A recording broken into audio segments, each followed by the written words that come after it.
we all have pasts. There's things that we've dealt with, whether they were harmful or whether they were just simple, but they kept us back in some way. What did we have that were like, okay, you know what? I can find common ground with this person, understand, like, yeah, I may not know what they went through, but I can at least be like, you know what? Like, we both went through the same salvation process. We both serve the same God. We both are chasing the same vision. Right. So what's the problem?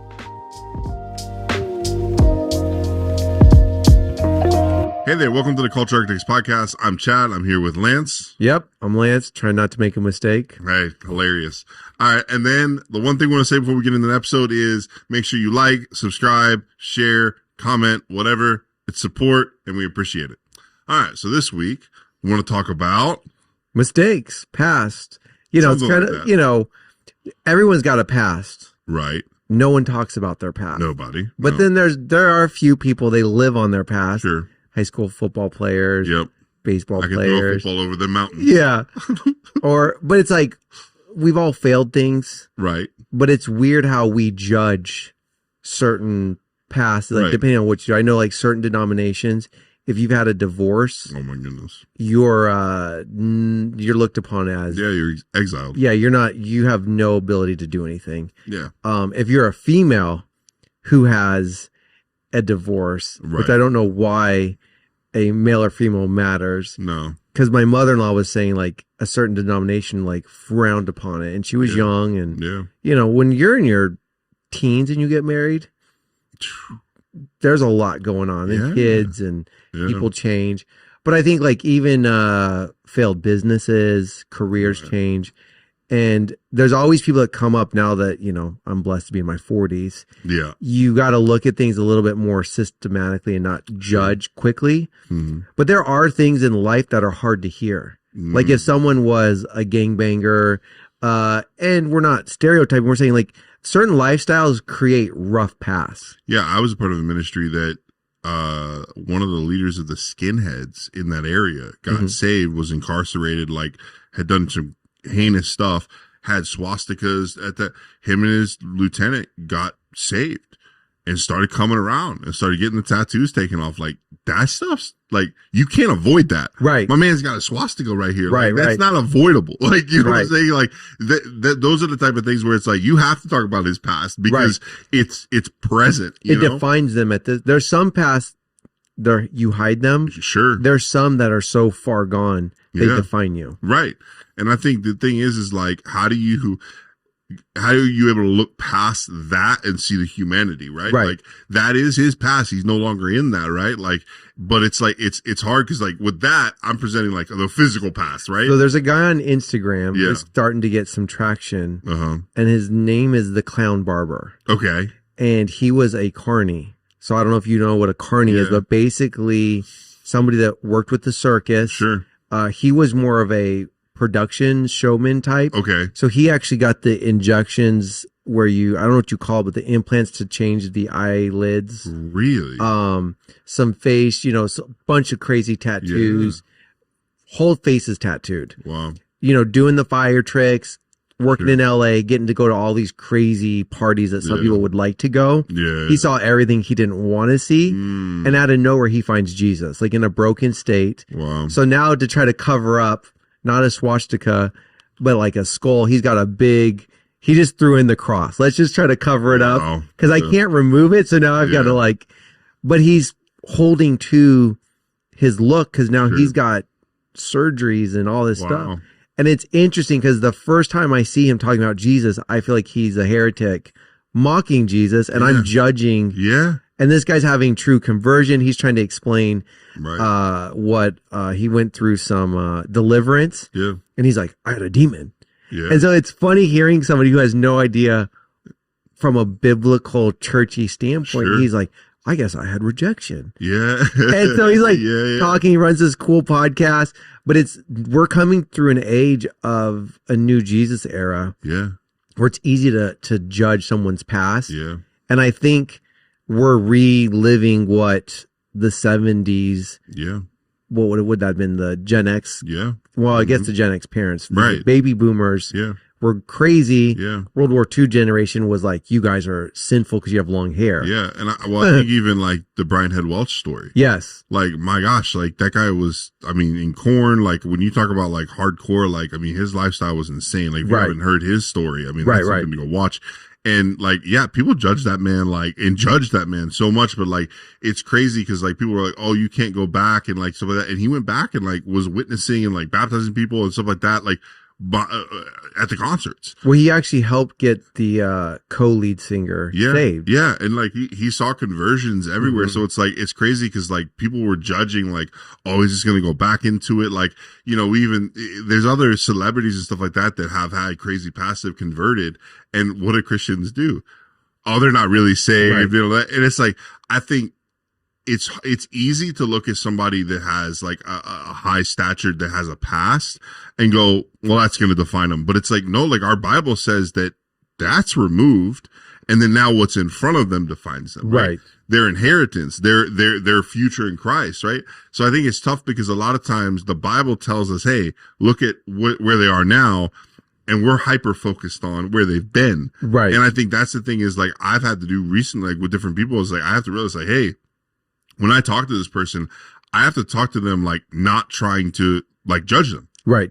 You're not talking to their past. Yeah. Talk to the new creation. Exactly. It's like, and you know, it's like, you know that this person is going to struggle with, you know, maybe imposter syndrome, right? And maybe they're going to feel like they don't belong, especially if they have never been introduced to the Christianity lifestyle or church and then like church lingo, they're going to feel out of place, right? Because so like, I don't want to be, and I said it previously, but a monument to that. Right. Like, I don't want to be, they look at me and I remind them of all the wrong. Like, you know what I'm saying? Like, I don't want to be the Debbie Downer, the one like, hey, you don't fit here. You know, like, I want to be the one that's like, oh, they look at me and they're like, hey, I feel included. Like, I feel like a part of this. Cause I think that's the tough thing is for us is like, especially the people that have grown up in church our whole lives, how do we even, it's hard. I can't relate to someone that's been on drugs for 20 years. Right. I can't relate. So I've never done drugs. Yeah. Never had a desire. Yeah. But at the same time, that doesn't disqualify them from doing anything in the gospel. Right. It doesn't. I think a lot of times too, where you live, you can be more accepting. Yeah. But even in our own church, like we're living in the foothills of West Virginia. Yes. And we've seen in the last 2 months a new class of people coming in. Yes. Like we have a whole family that has dreads. Yeah. And they came through a homeschool group. Yeah. And perception was something different. Yeah. Got to meet the husband, talk through, and I'm like, you're not what I perceived. Right. You just like that hairstyle. Yeah. Now, the same problem with the way I dressed, I had people say like, you're a punk. Yeah. And I'm like, I was. And, you know, or people thought I was too flashy, but I'm like, probably for your area, this is abnormal. Anything that makes us feel abnormal, we already have a problem. Yeah. And I think the thing too is like, we're so quick to look people up and down and go, okay, their shirt's fine, their shirt, you know, their jeans, whatever. Oh, your shoes are expensive. What are you trying to prove? It's like, wait, what? Like, you know, it's just like, I think that's the thing is we'll look people up and down. And it's the same thing spiritually. We'll look people up and down and go, oh man, like they're a new Christian. Like they probably don't even mean this. Like, and it's like, no, like that's not okay. Like, I think we have to look in ourselves and go, where is that coming from? That we're like discouraging to people's past, because here's the thing. We all have pasts, right? They're not, like I said, we're not drug addicts. We're never drug addicts, but there's things that we've dealt with. There's addictions in some form or another, whether they were harmful or whether they were just simple, but they kept us back in some way. You know, I think that's the thing is like, what did we have that were like, okay, you know what? I can find common ground with this person, understand like, yeah, I may not know what they went through, but I can at least be like, you know what? Like we both went through the same salvation process. We both served the same God. We both are chasing the same vision. Right. So what's the problem? Like, you know, let's find a bridge. I think that's the thing is like, what can you do to find the bridge between the person? You know? I mean, it gets tricky. The older you're in the faith, we forget the goodness and mercy side. And, you know, I'm one, I think partly because of the ministry we're running, we're immersed in culture, and you're looking at these young people and you're like, you're going to have to open your arms wide to accept people who are challenged in their sexuality, in their belief systems. Is there a God? How do you, and it's like, we can't be as a Christian body closed-minded, because it's so interesting how much the Christian body, and we always joke about how kids church loves certain people, to tell the stories. But it's like every kids minister has used David.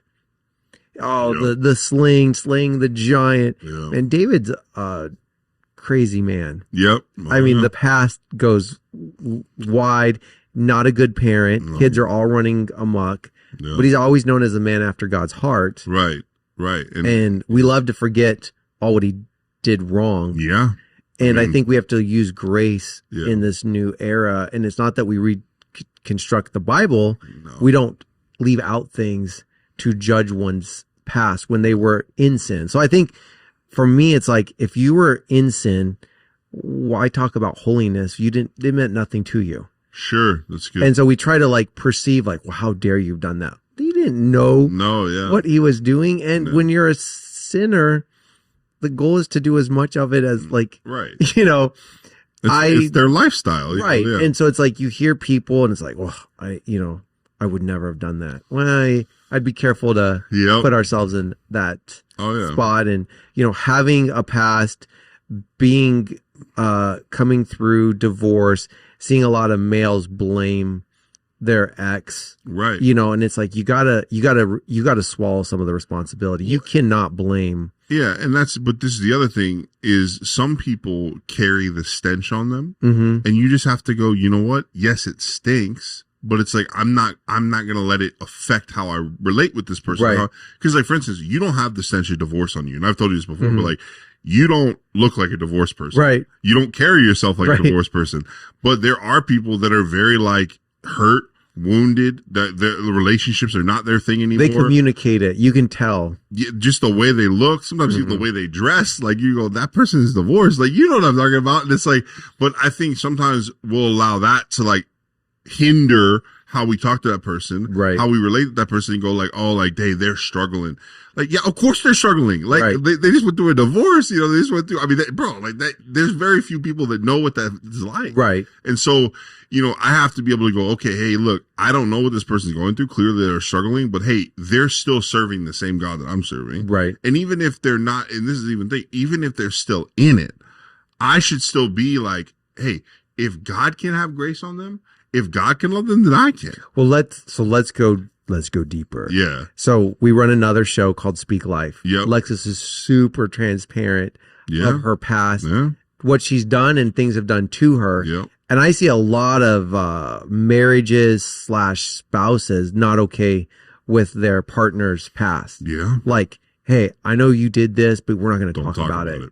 It's almost going to shame them to say hey, one night, and it's public knowledge. Lexus talks about it, how freeing she's become from it, but she was taken advantage of. Yep. I know a lot of men who can't talk about or have their wives talk about what happened to them at a party as if it makes them weaker. I was like, I didn't know her. Right. I prayed in advance for my wife that she'd be protected. Thank God she's alive. Yeah. But it's I didn't know her then. Sure. And I think we have to be okay with everybody's past to a degree that it needs to be communicated, because how do you help the person going through it?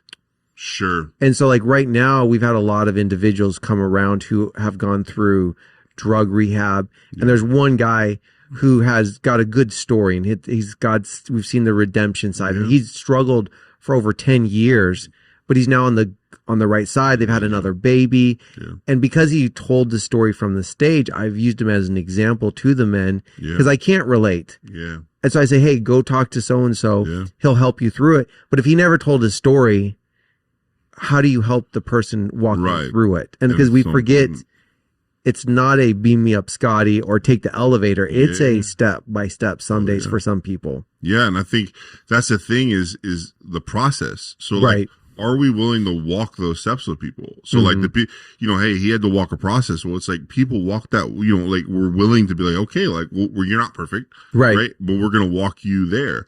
And I think that's the thing is sometimes you have to be willing to take 2 steps backwards with people, take 1 step forward and 4 steps backwards, and go, hey, they're still learning. I think a lot of times people feel like they've arrived, and then they look at other people in their relationship with God and be like, why aren't you here? Right. They forget their journey. They forget how many steps they walked backwards, you know, and it's like, hey, if you didn't walk backwards 500 steps 10 years ago, you'd be here. Right. So I think it's one of those things of just having remembrance. And I think that's why it's sometimes, going back to your first love and going, what got me in all of this? What was my moment, my conversion moment? What was the moment that was set apart that said, okay, hey, I'm chasing after God. Okay, go back and remember how that felt. Mm-hmm. Go back and remember what your life looked like, and go look at everything you had to change, mm-hmm. and go, hey, if I was that person, if I ran into that person today, the person I was, say, 10 years ago, that just had that experience, would I help him mm-hmm. for 10 years? Knowing everything you know about yourself, would you help you? And it's like, yeah, because you know where you got, right? Right. But it's like, now look at the same person that's in a similar situation.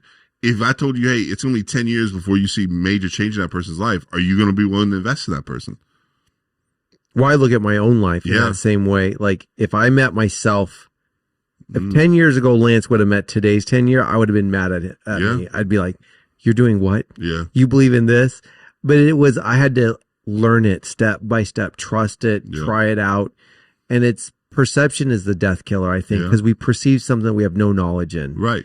And with the past, with especially others, we don't know what got them into that, and there's those dark secrets. They're not the dark secrets.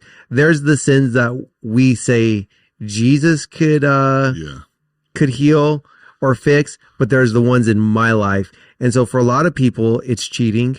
Mm-hmm. There'll be spouses that say, if, I'll never forgive you if you do this. For men, for a majority of men, if they ever hear someone's a pedophile or has created or did a sexual sin, outside of force or like rape, we look at like, let's take them out to the shed and, there's no way to redeem them, but God finds a way.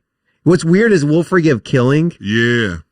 Taking a life, but harming a life. Right. We have our own schedule. Yeah. We have basically defined, hey, this is the line we draw. Yep.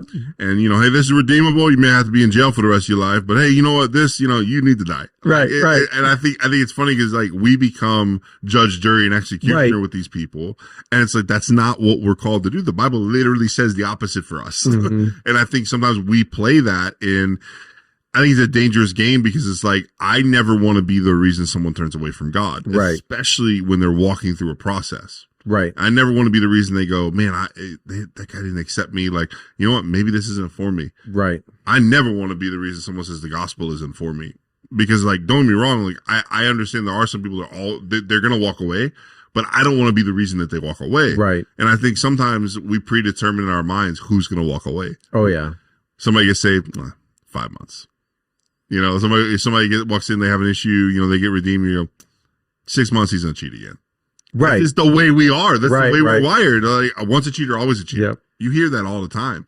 And so it's like, no, like, how about we help that person? Right. How about we create healthy boundaries? How about we introduce them to accountability? Like we have tools at our disposal. Why don't we use them to help people?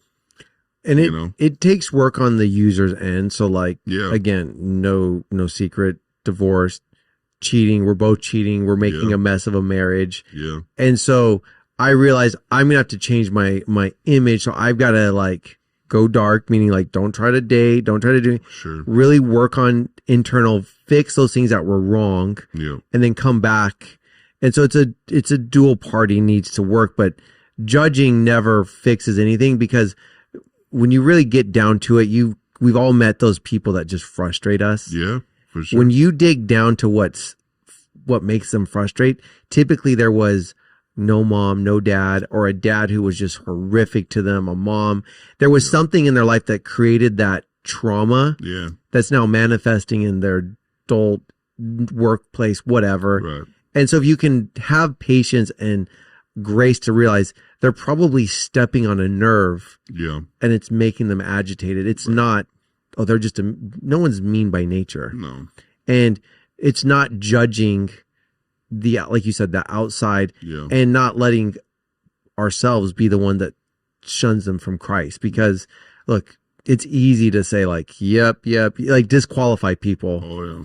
And Christ qualified us by giving us, dying on the cross, being there for us. Why should we then disqualify someone for that same plan of being redeemed? But man, if you look at the world we're living in, grace is going to be needed because just hairstyles and the way people are dressed, it's super easy to be like, oh, that person's lazy. Yeah. And the next thing you know, they're running this gigantic conglomerate. Yeah. Because gone are the days of professionalism of suits and ties. No, yeah, it's been gone for a while, yeah. And so, I mean, we can't perceive someone's smarts, abilities, or where they're at by the perception of the way they look to us. Yeah, and I mean, you even relate that to right now the Christian world. Like, there's a lot of preachers that don't look like preachers from 50 years ago. Like it's just like. Gone are the evangelists that, wear a suit and tie and, a 3-piece suit and press it every, and have a different suit for every meeting. That's not normal anymore. Right. And I think the thing is as things move away, it's like we just have to be careful that we don't catch ourselves judging when at the end of the day, like the last thing we would want is our past to be judged and our looks and our persona to be judged, So, but yeah. So. Yeah, it's a hard topic, but it's a good one because as we allow Christ to move through us, we're opening the door to bring someone closer to him. Yes. And when you really have an open heart to love people, you find out, oh man, you almost have more compassion for them than less compassion. Yeah. I mean, as the story unwinds, you realize how wrong your perception was. Right. And that's the thing is like sometimes just get to know people. Yes. Because I think you can always find some type of common ground or some type of, I see where they're coming from if you put in the time and the effort. And if you're not going to put the time and the effort, then don't judge. Like, like if you're not willing to put that time in, then don't just sit back and be like, nose up in the air. Oh, that person could be better. It's like, well, yeah, how about you help them? Right. Like maybe you're the one that's called to help them. I think that I've seen that in my life where, I've been like, oh man, what is this guy's problem? And it's like, no, maybe I should go talk to him. Maybe I should be the one to be like, hey, what's going on? Hey, what's up with this? And ask questions. It's like, maybe I shouldn't be the one to sit from the sidelines and go, why is this happening? It's like, no, maybe I should go investigate. Maybe I should go help. Like maybe there's something they don't see a perspective they don't see that I can bring, And so, what's our part that we can play, So that's good, man. Yep. All right. Well, we will see you next week.